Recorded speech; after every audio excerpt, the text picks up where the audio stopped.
Yes, Lord God.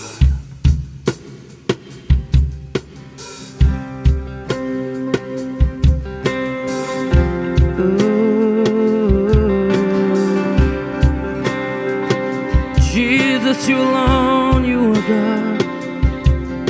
And we bless your name, Lord. We bless your name. We're here to declare that you alone, you are God. You're the one who created the heavens and the earth. Heaven is your throne and the earth is your footstool, Lord, and you reign from heaven above. Oh, we worship you, Lord. You stand alone. Here you go. You are not a God created by human hands. You are not a God dependent on any mortal man. You are not a God in need of everything we can give by your plans. That's just the way it is. You are not a God, we say once again. You are not a God created by human hands. You are not a God dependent on any mortal man. You are not a God in need of everything we can give by your plans. That's just the way it is. You are God alone from before time began. You are on your throne. You are God alone right now in the good times and bad. You are on your throne. You are God. Sing one more time. You are God alone. You are God alone from before time began. You are on your throne. You are God alone right now in the good times and bad. You are on your throne. You are God alone. You're the only God whose power none can contend. You're the only God whose name and praise will never end. You're the only God who's worthy of everything we can give. You are God, that's just the way it is. You are God alone from before time began. You were on your throne. You are God alone right now in the good times and bad. You are on your throne. You are God. See once again. You are God alone from before time began. You were on your throne. You are God alone right now in the good times and bad. You are on your throne. You are God alone, unchangeable, unchangeable, unshakable, unstoppable. That's what you are. Unshakable,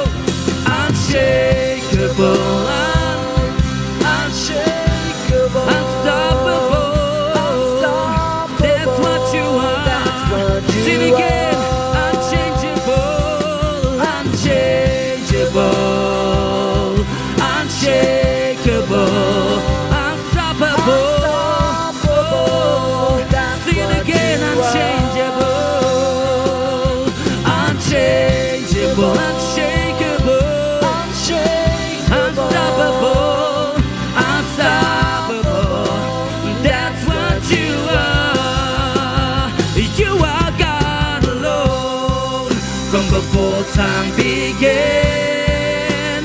You were on your throne. You are God alone. Right now, in the good times and bad, you are on your throne. You are God. Sing it again. You are God alone. You are God alone. From before time began, you were on your throne. You are God alone. Right now, in the good times and bad, you are on your throne. You are God unchangeable, unchangeable, unshakable, unstoppable.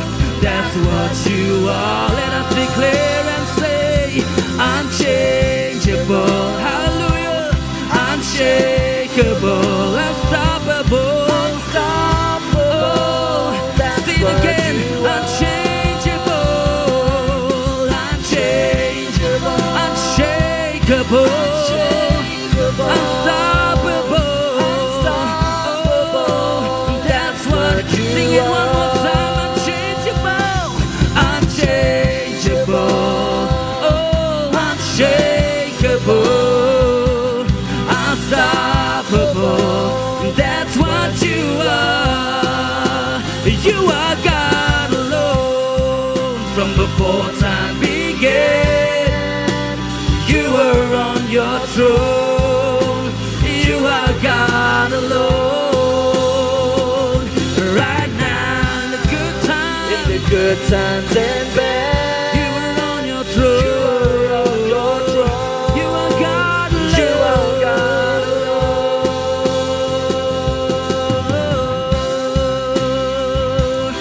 Oh, we sing praises to you, Lord God. We declare that you alone, you are God. We declare that you alone, you are God, and there's no one else to compare with you, Lord God. You alone, you are the creator of heavens and the earth. You hold the whole world in your hand, Lord. Oh, heaven is your throne, and the earth is your footstool, Lord, and you reign from heaven above. You are the unchanging one, Lord. You are the same yesterday, today, and forevermore. That's who you are. You are the Alpha and the Omega. You are the beginning. Hallelujah. Amen.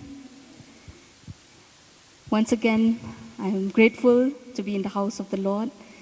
So I'm also grateful to our dear beloved Apostle Peter Carden, and also our beloved Pastor Danny Dingdo for considering me to share the word of God among all the saints of God.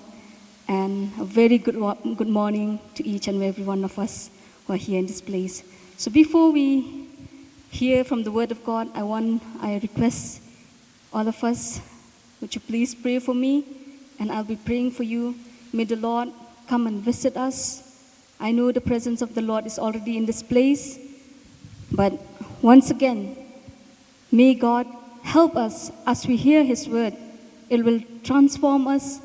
It will renew us from within and from outside. Amen.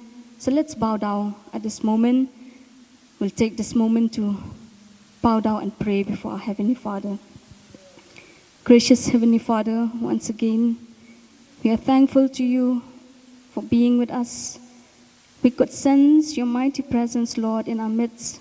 And I know that you are in this place, O Lord. And Father, I'm nothing without you, Father. I'm empty-handed like we come before you, Lord. But Father, it is your word. I'm just a tool in your hands, Lord. And Father, whatever you're going to share through my mouth, Father, use it for your glory, Lord, that it will penetrate to every heart, Lord, who hear. May they receive in their heart, oh God, the message that you want to convey to us this morning, Father. With trembling and fear, Lord, as Paul says, Lord, when we share your word, O God, because knowing that we are serving, we are standing on the most holy place, O God, and this is your time. And we are nothing, Lord, without you, Father. Come, Lord Jesus, and do something new as we come into your presence every now and then, Lord. Let us not be the same person again, but let us be transformed completely by your power, O God. And we believe that you are going to speak through us, Lord, to us, O God, in this morning. We are eagerly and expecting from you, Father. Holy Spirit, take over me and take over this time. And let no hindrances from the evil one, O Lord, may come and steal what you have in store for us, O Lord. But God, I pray that you will cover this room, you will cover this platform with your mighty blood of Jesus, O Lord. That, Father, that you can work and move powerfully, Lord, among us, O Lord. In your name, God, we ask and we pray. Amen. It's really a joy once again to share the word of God among the saints of God. And this morning, I have entitled my topic, Salvation. I know that when I pick up this topic, I know it's very familiar to us. We have heard again and again. But then the Holy Spirit, He placed in my heart this very topic, because when I look back, I'm just grateful to Heavenly Father, how He saved my life, how He saved my family, and the salvation that He brought upon us has changed. I'm not this person if Christ has not met me. If I have not encountered Jesus in my life, I wouldn't be able to stand in front of you all. But it's all because by His saving grace, because of His love. Nobody is worthy, to take the name of Jesus, but because of His blood that has been shed on the cross. Therefore, He make us righteous, not through our own righteousness. So I would like to encourage each one of us who are hearing this message. Let us not be condemned, but when we come to the house of the Lord, let's expect that, Lord, our very presence in this place, it's not a coincidence, but it's planned. Maybe we are serving the Lord, we are coming one Sunday after another. Sometimes we may fed up with life. Many things happen on our way while we serve the Lord. But I'm saying to you this morning, the heavy presence of the Lord is in our midst. And forever, whomsoever is watching through this online service also, I believe, may the Lord touch every household. And may the word of God come to you powerfully, and may you change as I've seen change in my life, in my family's life. I believe it will happen the same thing. So I have picked up 3 points under this topic, salvation. So we are going to look point-wise. Maybe the message, I don't know how much time it will take. It may be a short message or whatever, but we believe it's the Lord's doing, and we are going to make it because of His presence. Amen. Hallelujah. So let's go to the first point, salvation of Christ and its purpose. What does it mean by salvation of Christ and its purpose? I would like to quote some passages from the scripture, and also I have picked up some character from the Bible. We'll read from the Gospel of Luke, chapter 19. Let's all read together.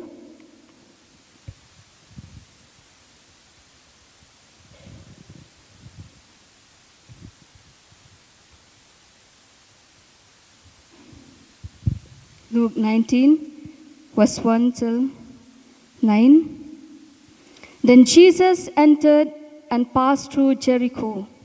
Now, behold, there was a man named Zacchaeus, who was a chief tax collector, and he was rich, and he sought to see who Jesus was, but could not because of the crowd, for he was of short stature. So he ran ahead and climbed up into a sycamore tree to see him, for he was going to pass that way. And when Jesus came to the place, he looked up and saw him and said to Jesus, Zacchaeus, make haste and come down, for today I must stay at your house. So he made haste and came down and received him joyfully. When they saw it, they all complained, saying, he has gone to be a guest with a man who is a sinner. Then Zacchaeus stood and said to the Lord, Look, Lord, I give half of my goods to the people, to the poor, and if I have taken anything from anyone by false accusation, I restore fourfold. And Jesus said to him, Today salvation has come to this house, because he is also a son of Abraham. And this passage which I have read before you, I know it's no longer a familiar passage to you, but then why I pick up this passage? Because I could see it's a life about Zacchaeus. And Zacchaeus, when we see from the story, from this passage, we know that he was a chief tax collector. And when we look at the response of the people towards him, when Jesus saw Lazarus or Zacchaeus, on a sycamore tree, when he climbed on a sycamore tree, he said, I'm going to come to your house today and visit and dine with you. Everyone was shocked. Everyone was amazed. Why? Why that amazed? Why the shock? Why that words, that come from the crowd or from the people who gathered in that meeting when Jesus went to visit in Jericho? The reason that they knew about who this man was and what was his occupation. And they knew him, that Zacchaeus, as a person, he was wicked. And also, not just that, he was also a corrupted man and a troublesome man in the society. Because why? Why I'm saying all this? By the way they said that how come he has gone a guest with a man who is a sinner? Directly they point out that, he's a wicked man. How could he dine? How could, the man who's so blameless, who's an upright man, going and dining with this man whom they knew, whom everybody in that place, they knew about him. How could he do that? But then, when we look, I know that because most of the time maybe he had been taken up all the hard toil, all the hard work of the people, whatever they have earned, have taken much from them. But what we can see from here, Jesus saw Zacchaeus differently. Amen. This is one of the character of this man. So let's look into another character that we can look from, a character of a woman. Let's read from the Gospel of John, chapter 8, verse 1 to 12. John, chapter 8, verse 1 to 12.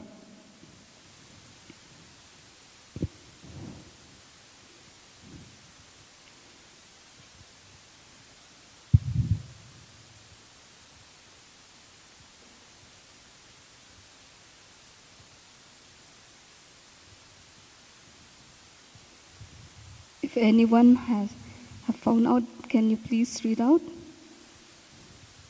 John chapter 8, verse 1 till 12. Okay, let me read it for you.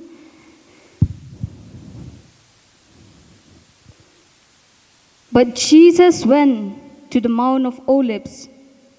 Now early in the morning he came again into the temple, and all the people came to him. And he sat down and taught them. Then the scribes and Pharisees brought to him a woman caught in adultery. And when they had set her in the midst, they said to him,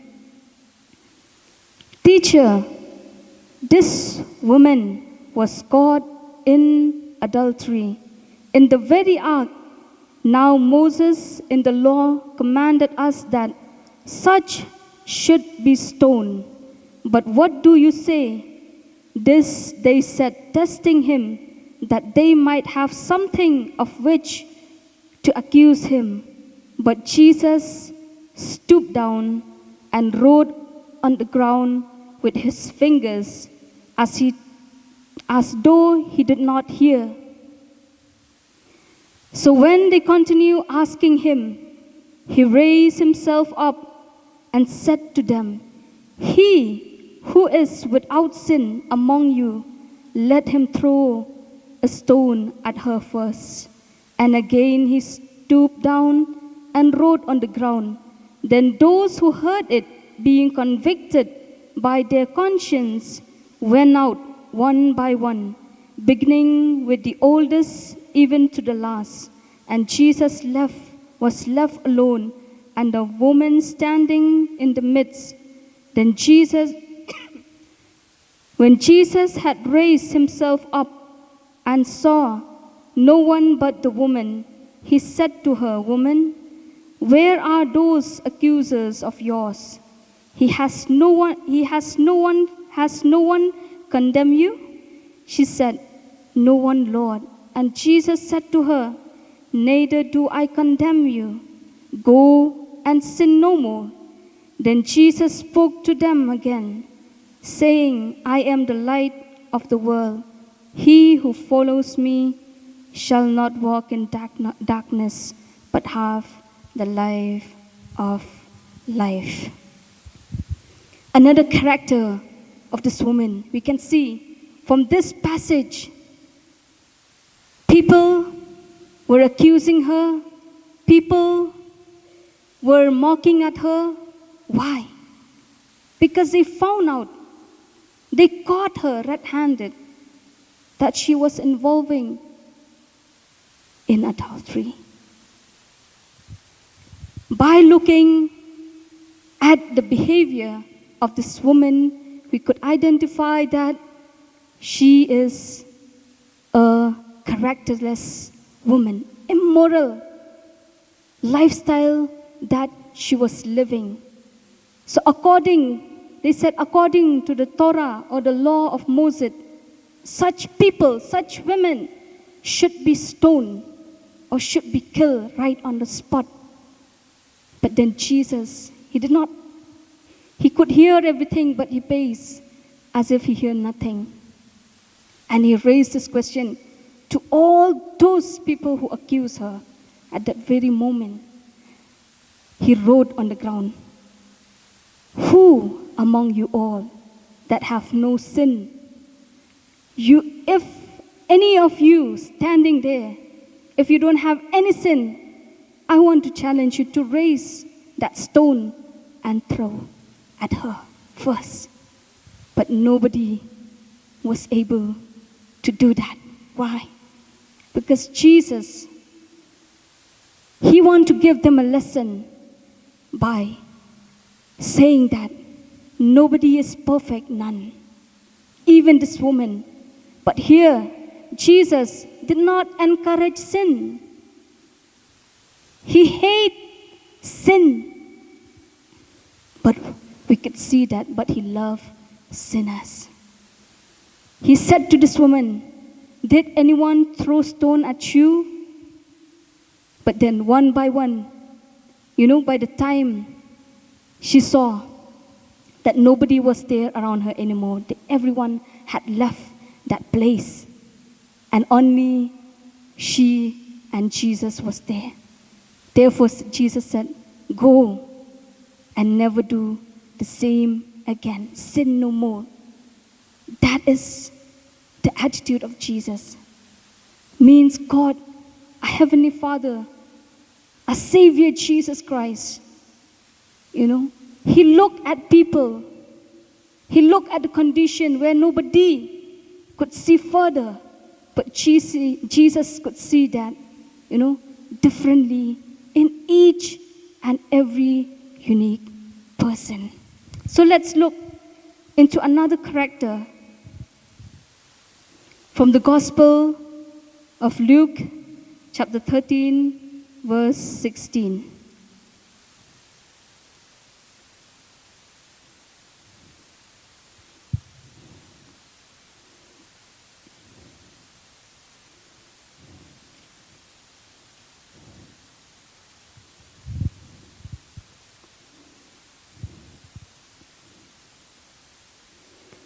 So ought not this woman, being a daughter of Abraham, whom Satan has bound, think of it, for 18 years he loosed from this bond on the Sabbath.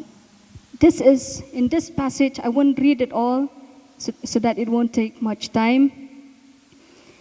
It talks about a woman, with infirmity. She had physical challenge in her body for around 18 years. It's not a short period of time. She has been, carrying with her in her day-to-day life. You can understand when once it's not in a good condition and it's not in a good health state, it really affects the mentality of a human being completely. But then, Jesus found this woman and he loosened her from this bondage of Satan. Amen. Amen. Hallelujah. So we will look into another character that is from the book of Acts, chapter 16, verse 30 to 32.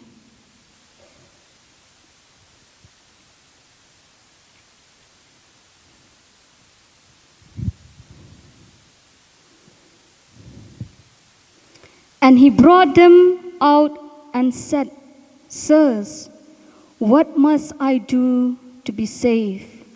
So they said, "Believe on the Lord Jesus Christ, and you will be saved, you and your household."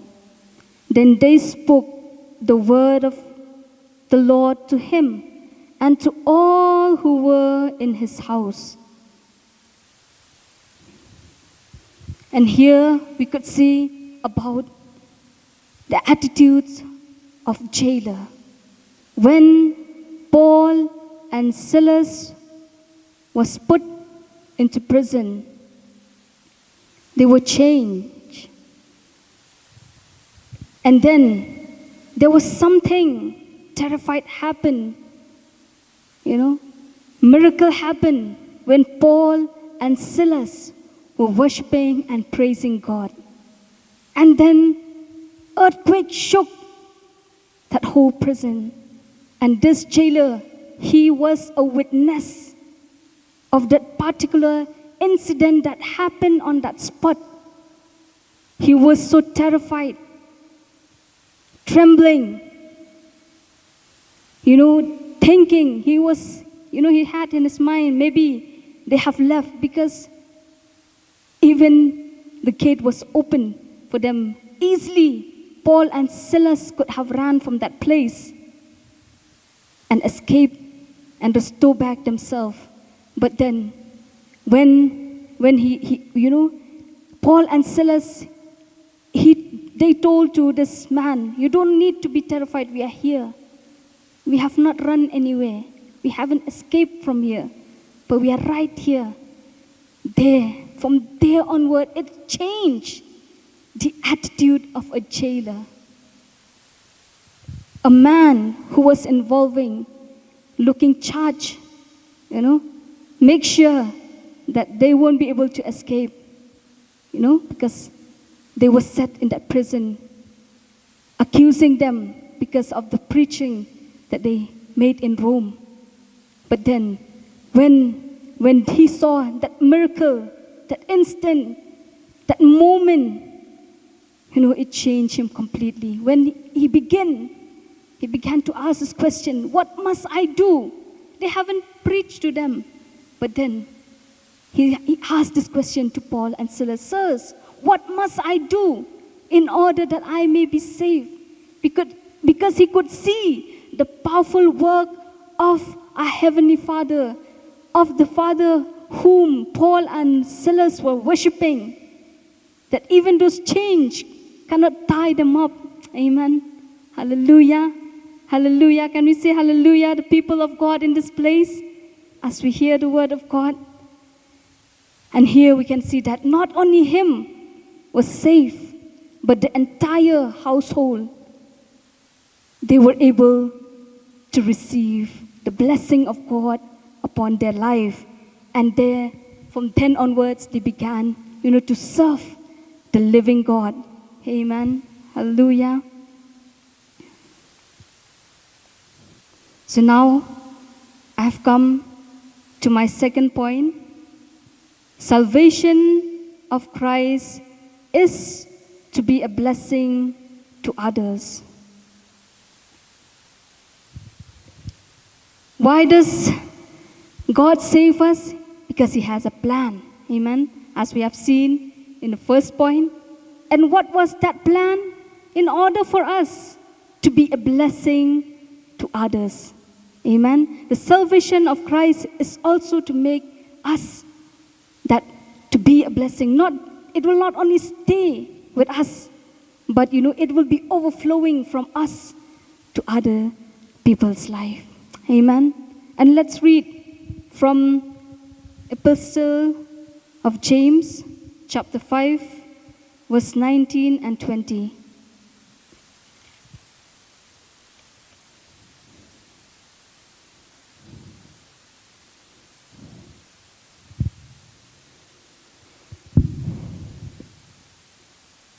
Brethren, if anyone among you wanders from the truth, and someone turns him back, let him know that he who turns the sinner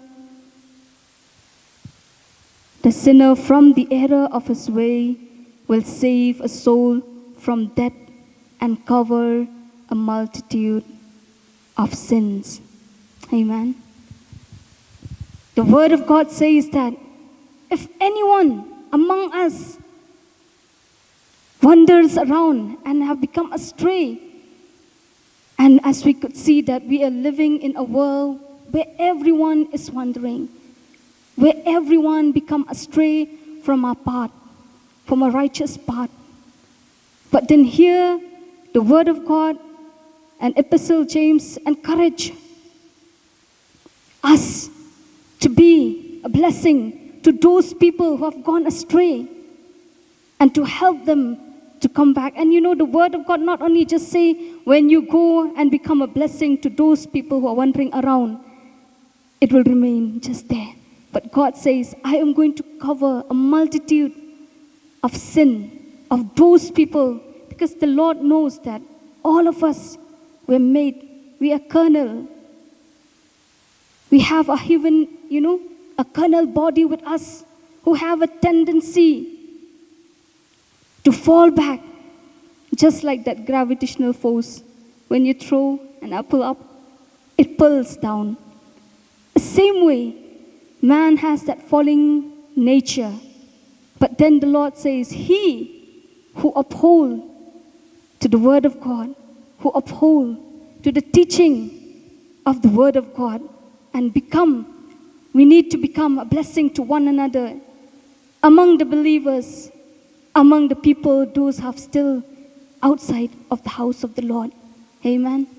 That this is the, the meaning that God, the word of God that we have read just now. And God says, even though in spite of all our falling part, the Lord says, I am going to cover it. And He is going to, He forgive us. Because He could see that, that struggle within us.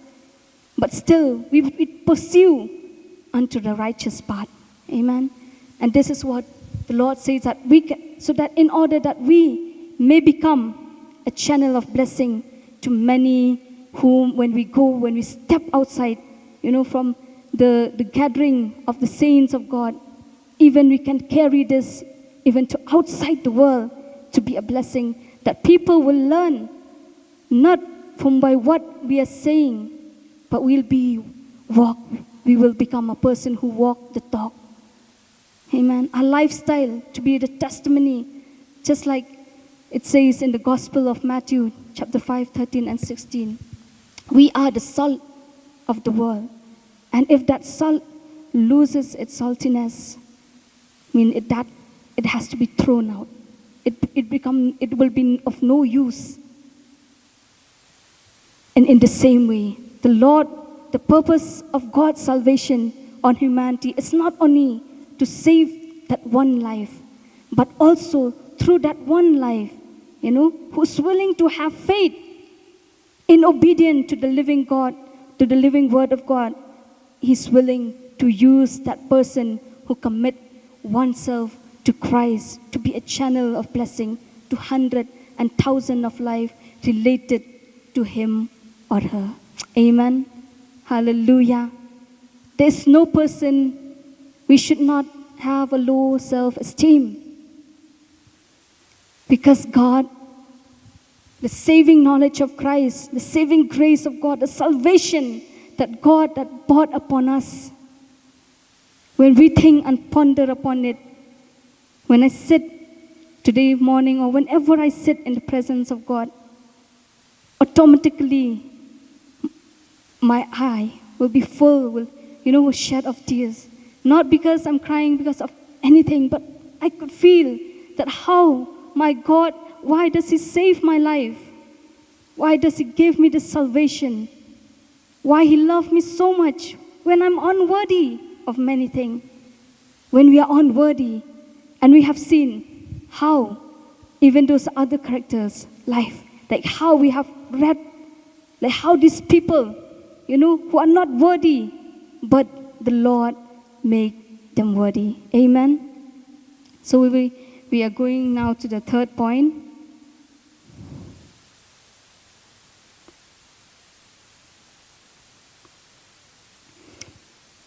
Salvation of Christ is to be humble.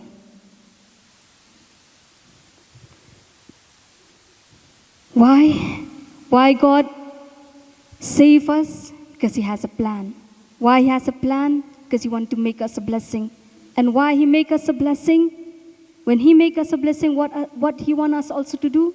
He want us to be humble. In spite of the saving grace that God has saved us, He want us to be, to humble, because the salvation of Christ is to aid us understand that we are not better than anyone. That we can read Epistle to the Ephesians, chapter 2, verse 8 and 9. Let's all read.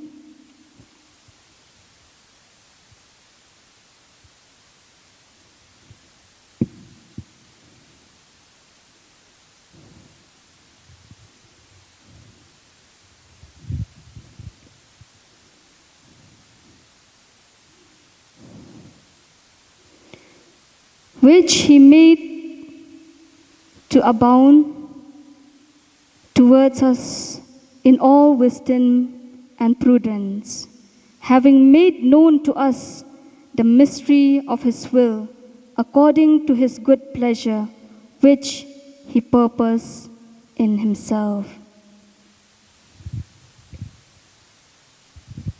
The purpose of God in our life, Here we can see that which he made to abound toward us in all wisdom and prudence, having made known to us the mystery of his will, according to his good pleasure, which he purposed in himself.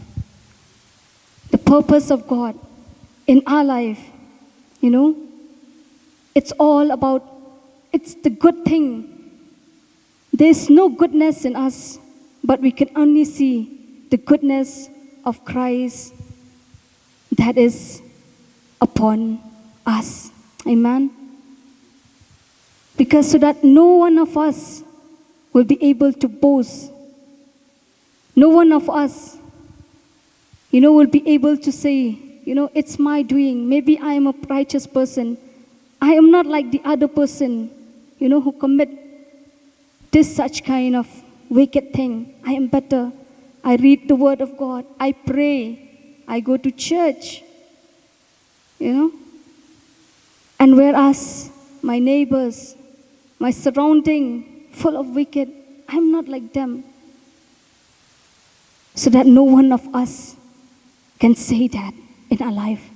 Therefore, God says, the word of God tells us that we need to be careful, because it's all by the grace of God that we have been saved through faith and not by ourselves. It is the gift of God, not by work, that we receive this grace of God, but it's because of God's doing. Amen.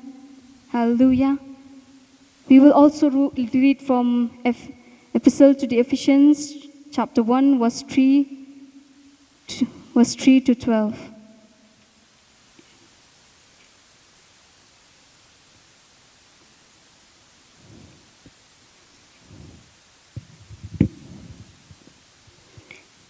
Blessed be the God and Father of our Lord Jesus Christ, who has blessed us with every spiritual blessing in the heavenly places in Christ, just as he has chose us in him before the foundation of the world, that we should be holy and without blame before him in love, having predestined to us to adoption as sons by Jesus Christ, to himself, according to the good pleasure of his will, to praise of the glory of his grace, by which he made us accepted in the beloved. In him we have redemption through his blood, the forgiveness of sin, according to the riches of his grace, which he made to abound toward us in all wisdom and prudence, having made known to us the mystery of his will, according to his good pleasure, which he purposed in himself, that in the dispensation of the fullness of the times he might gather together in one all things in Christ, both which are in heaven, which are on earth in him.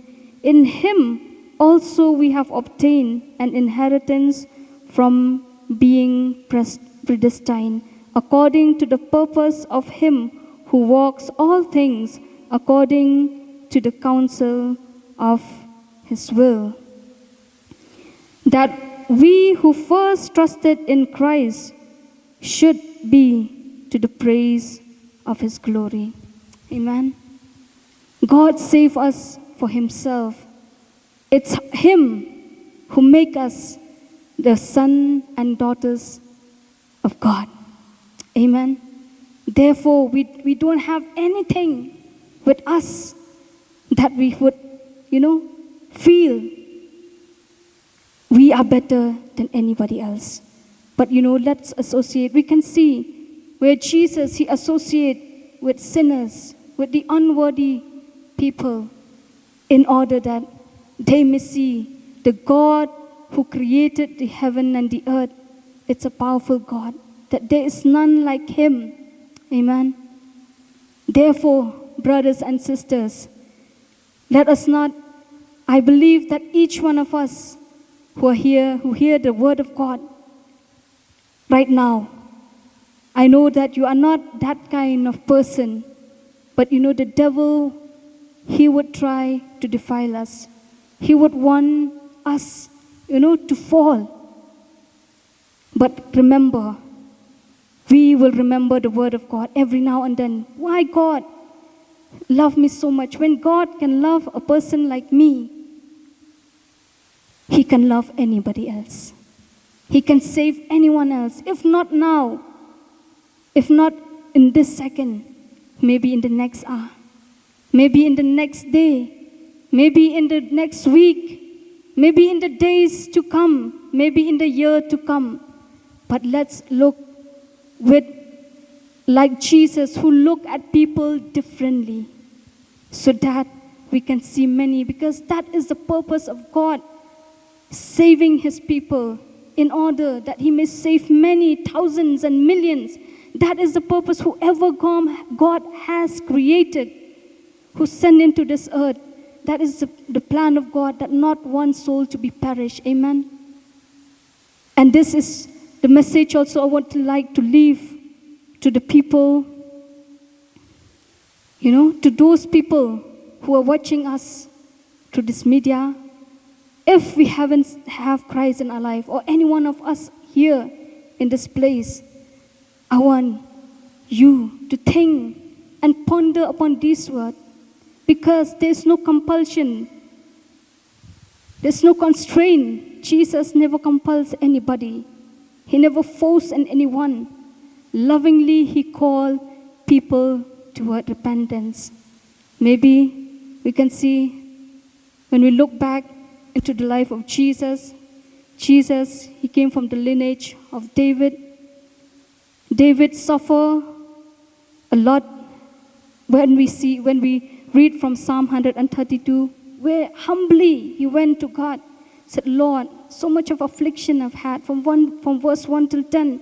He said, Lord, help me. But there is a desire in his heart, to serve God. There is a desire in his heart to worship this living God. There is a desire in his heart, to make a dwelling place of God, and even to build a house for the Lord. This is our right time. Just like David, he faced so much of, remarkable numbers of affliction in his life, in spite working in an upright ways. He faced so much of trials.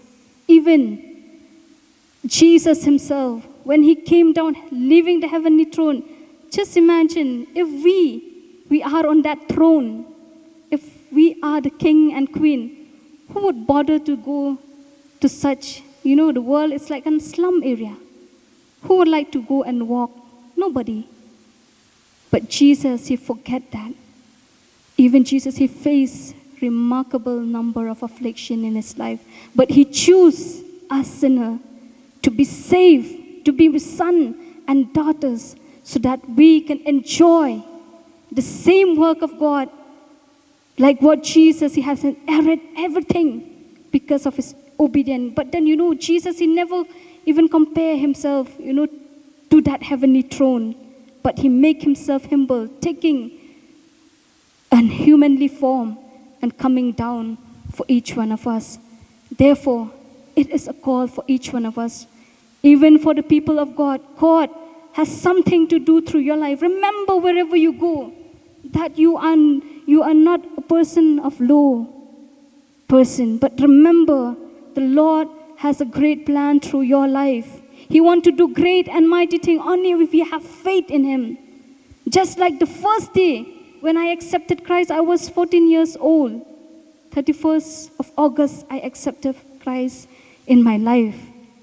And from then onwards, I could see the work of God, sometimes ups and downs, but then the strength, the hands of God that has never left me for a second till today, of who I am today standing before you, not because I'm a holy person, I'm not holy, but because of His holiness. Amen.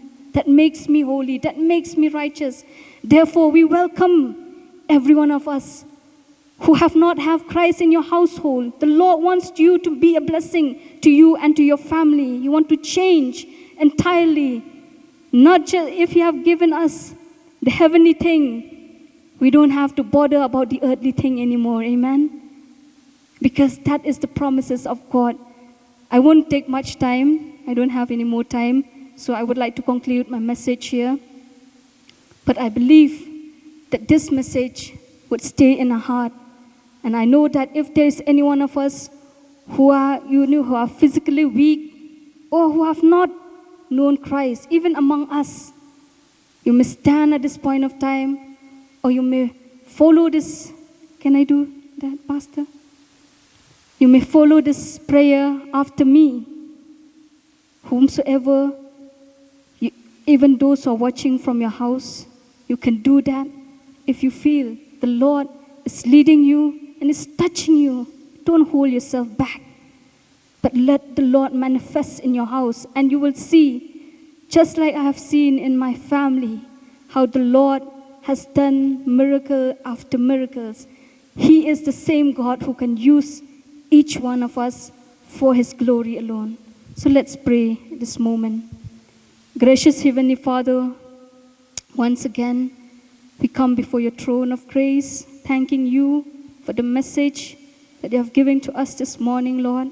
And especially, Lord, I pray for those who have not accepted you as your Savior. Today, as they come, they confess, Lord Jesus, I pray, Heavenly Father, you'll just follow this prayer after me. Heavenly Father, I come before you this morning to give my heart to you. On this day, Lord Jesus, I want to accept you as my personal Savior. And Heavenly Father, forgive me all my sin and wash me by your precious blood and make me clean and holy as you are holy. And Lord Jesus, once again I thank you for dying for me on the cross, for shedding that blood, and for forgiving all my sinful nature. Lord Jesus, today I accept you as my personal Savior. Write my name on the book of life and erase my name from the book of death. In your name, Father, I ask and I pray, amen. And also, Lord, I pray for those people who are not in a good state of health. Father, I pray, may your healing touch be upon them, Lord. Heal them, Lord. Right now, at this moment, oh Father, touch them, Lord. Touch wherever, oh God, they need your touch, oh Lord. And Lord, let them see the mighty hand that is still working, Lord. You are the God who raised the dead. You are the God who opened the blind. You are the God who make the lame to walk, Lord Jesus. Even right now, we believe that you are the same God who can do the same thing again, oh Father. We trust in you. We have faith by faith, and that faith comes by hearing from your word, oh Lord Jesus. And Father, we confess also with our mouth, and we believe in our heart that you can do things, Lord, as you have said, oh Father. In your name, once again, thank you, Jesus. In your name we ask and we pray. Thank you.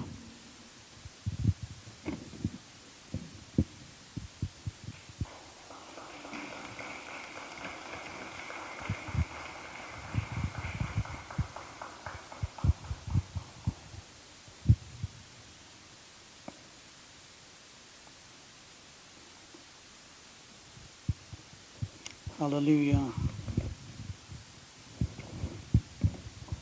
Thank you, Sister Iban, for sharing with us from the Word of God. And if you have prayed that prayer, even for those watching through the online platform in YouTube, if you have prayed that prayer in Romans chapter 10, verse 9 and 10, it says, if you declare with your mouth Jesus is Lord and believe in your heart that God raised him from the dead, you will be saved. You will be saved. For it is with your heart that you believe and are justified, and it is with your mouth that you profess your faith and are saved. If you have believed and you have prayed that prayer, you will be saved. You are saved. The Bible declares that. And as all of us, we are condemned to die. We are born with sin in our life. And Jesus came specifically to take care of that. And it is for us to embrace that, to accept it wholeheartedly. And as you have prayed just now, you have accepted Him in your life. And when you do that, the Bibles declare, nobody, not me, not the church, nobody declares, but the Bible declares that you are safe. The Bible declares, God declares that you are safe. And if we are safe, then we can expect any time when Jesus comes and He rescue our, anytime Jesus will come, we are waiting for that day that Jesus will come and take us away from this place. We will be ready for that day. We will be ready for that day. Thank you once again, Sister Ivan Dublin, for your message. It's a message of hope, message of love. It's a message that touches each and every one of us. And especially when we take it by faith, it's a message that will transform our life, will change our life. Thank you. Shall we all rise up to our feet and thank God for Jesus? Thank God that He came to this world to save us, not to condemn us. Dear Heavenly Father, we come to you. We thank you, Lord, that, Lord, you came to this world, O God. And, Lord, because you loved us so much, O God, you sent your own beloved Son, Jesus Christ, to die on the cross for our sins. Lord, because of our sin, O God, we are condemned. We are doomed to die. And the penalty for our sin is death, and in death, eternally, an eternal death, a separation, total separation from you. But thank you, Jesus, for dying for us, for paying that penalty, for taking our place and dying for us. And now, as we receive you, we thank you that you have made us whole, you have made us free, you have saved us from this eternal punishment. Thank you, Lord. We give you all the glory.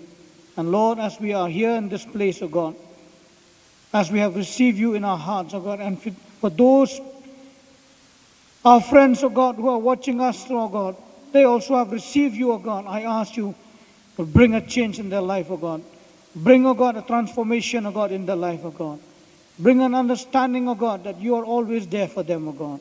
Always with us, O God. As you have said, you will never leave us nor forsake us, O God, till the end of days, O God. Thank you. Thank you for blessing us. Thank you for speaking to us today. We give you all the glory. And Lord, as your people leave from this place, God, may your love, my God, my Father, and the grace of our Lord Jesus Christ and the fellowship of the Holy Spirit be with each one of us, and even for the saints across the world who call upon the name of Jesus, now and forevermore. Amen and amen. God bless you.